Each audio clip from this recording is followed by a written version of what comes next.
Hey guys, Yaki here, and welcome to Small Patch version 1.7. And surprisingly, it is another small patch back to back, as 1.6 was a small patch and 1.7 is a small patch as well. So let's just get straight into it, I suppose. Of course, since it is a small patch, that means something has been added.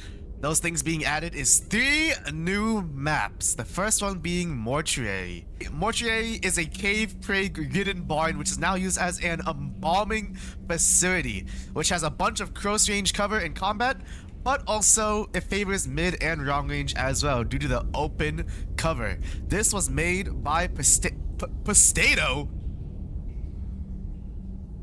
This is how you're gonna be praying. Oh my god. It's like Japanese video, bro. Oh my god. This map was made by Potato_Stick1.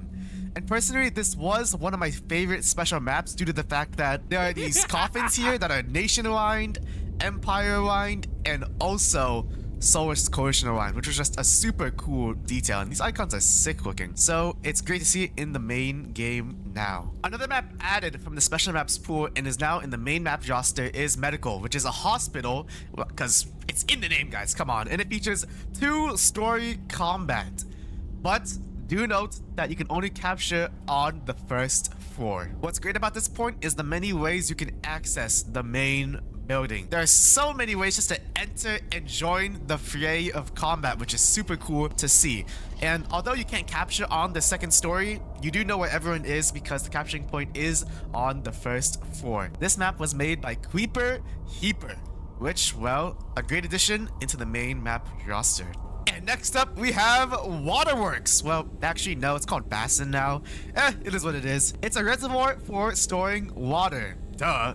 But it has this very cool feature where it goes inside the compound in the middle. This compound features mid to long range combat, but I can see close range combat if you position yourself correctly. Now, although it is mid to long range combat, there are these little housing areas which provide close range combat, which is super sick. But most importantly, the banner is dirty because of all the water here. This is the biggest, most coolest detail in the compound, and personally this is the one I wanted to see in game the most, and I'm happy to see it in the game now. This is made by another space computer, so super cool compound. And sadly it is named Basin and not Waterworks, even though I think Waterworks is more oriful. But along with this patch, we have surprisingly new accessories that have been made by Nova. Hopefully his house will explode.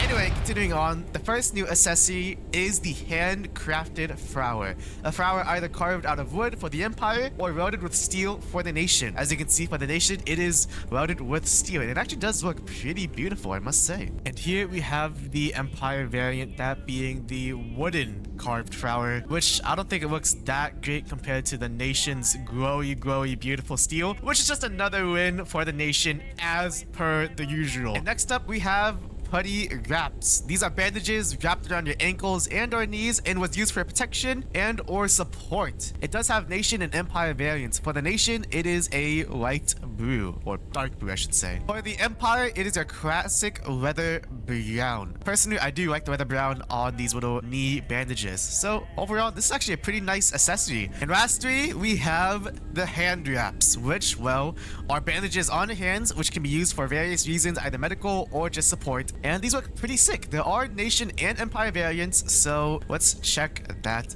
out. And as you can see, it is your classic brown leather. Something important to note is that both the hand wraps are separately bought, so be aware. So if you want to combine hand wrap with like a rosary bead or the lucky card, that is up to you. For those of you most curious, the hand wraps do apply to shocks as they do not go over shock accessories. Do note that the putty wraps do apply to all shocks as well, as most shocks do not have leg accessories. We will now go over the slight suppressor sound changes, which first we'll start with. For context, all guns in GD have multiple firing sounds.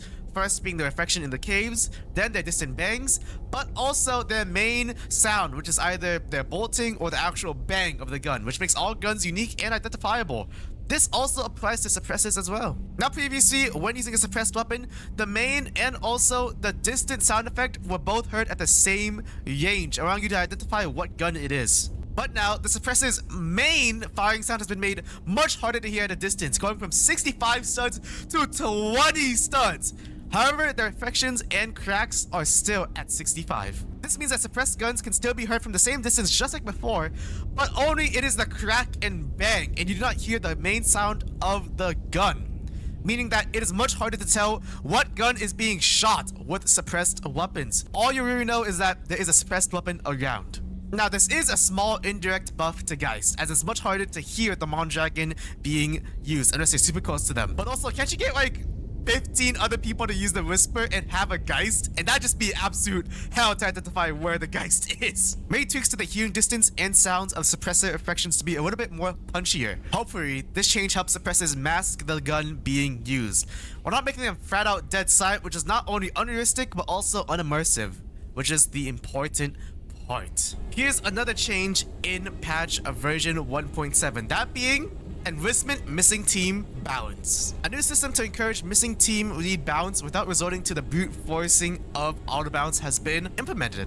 2 rounds have passed and there are at least more than 20 players in the server. If teams are currently imbalanced, a prompt will be given to the team with a stronger player for enlistment to the opposing side. Doing so will grant some XP for medal gain and a permanent 50% boost to all medal gain that will last until the end of the campaign. There is also a unique badge for it as well. It will send these messages one player at a time, sorted by the player with the highest hours first, encouraging those who are the most theoretically experienced to join the opposing team first, before lesser theoretically skilled players to basically stop someone lesser experienced from sniping the player swap before the experienced players do. If this somehow procs multiple times in a game, those who have already received the rewards from the prompt by doing so will no longer be given the prompt again.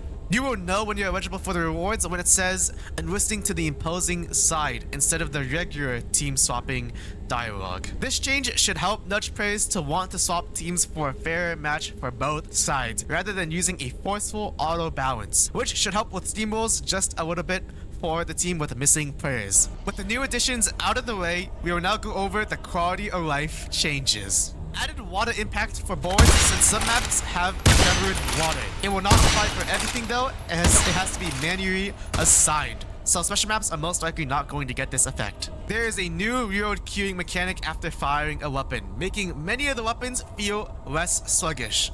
Unfortunately, as of now, it is only applied to weapons with 2 or less ammo capacity to ensure nothing bugs out like before. It'll be rolling out to other guns very shortly, so do not worry. As for now, the Judgment, Negotiator, and etc. should feel less sluggish to use. When swapping teams, the text has been adjusted to defecting sides to be a bit more fitting immersively. And lastly, we'll go over the bug fixes, starting with fix the misaligned Empire sheath for the knife. Thank God, bro. Fix not getting badge for playing a full campaign for the winning team. Other bugs? I forgot. What? Oh, yeah, and new special map stuff from Nova, but I forgot to copy and paste it, so Nova can do that instead. Okay, that is small patch version 1.7. And do not worry, the special maps will be in another video. Obviously, the most important thing in this patch is they fixed it, guys. Oh my God, it's actually good looking, and whenever I walk, I can just look at my knife and be happy with the sheath now.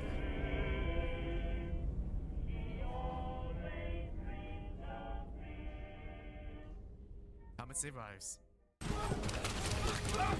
This guy's being pushed by 2 people. He laughed right after.